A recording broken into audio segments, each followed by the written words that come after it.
المواطنة الرقمية.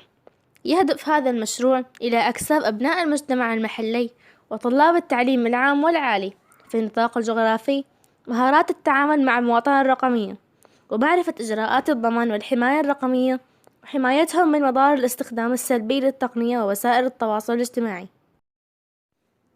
أهمية المواطنة الرقمية: تهدف إلى إيجاد الطريق الصحيح الذي لا قمع فيه ولا انفلات، وإلى التوجيه والحماية لجميع المستخدمين من أجل المواطن الرقمي يحب وطنه ويجتهد من أجل تقدمه. يهدف البرنامج إلى المساهمة في نشر الوعي الأمني والرقمي، تعزيز مفاهيم المواطنة الرقمية، إكساب الطلبة المهارات اللازمة للاستخدام الأمثل لوسائل التقنية، إكساب مهارات التعامل السليم مع المواقع والحسابات، تعزيز مهارات الممارسات التجارية. تتضمن المواطنة الرقمية 9 نقاط. 1. الحقوق والمسؤوليات الرقمية، يقصد بها التوعية بالحقوق والمسؤوليات والالتزامات الممتدة التي يجب التعامل بها مع جميع مستخدمي التكنولوجيا. القانون الرقمي، يقصد به القيود والحقوق التي تحكم استخدام التكنولوجيا، وقد يسبب عدم اتباعها عقوبات بالسجن أو غرامات مادية. الاتصال الرقمي، يقصد به التبادل الإلكتروني للمعلومات بشتى الطرق والمجالات. التجارة الرقمية، يقصد بها سلامة المستهلك في عملية البيع والشراء إلكترونيا.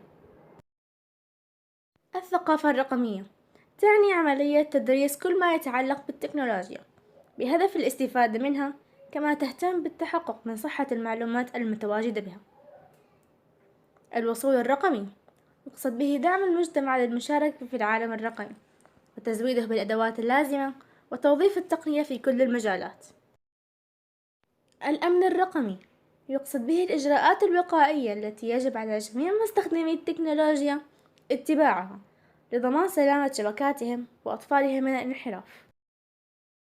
قواعد السلوك الرقمي، تعني معايير السلوك التي يجب على جميع مستخدمي التكنولوجيا الالتزام بها، وتشمل آداب الحوار وفن التعامل. وأخيرا، الصحة والسلامة الرقمية، يقصد بها العناصر الجسدية والنفسية للجسم التي يجب الابتعاد عنها، وأخرى يجب الالتزام بها عند استخدام التكنولوجيا.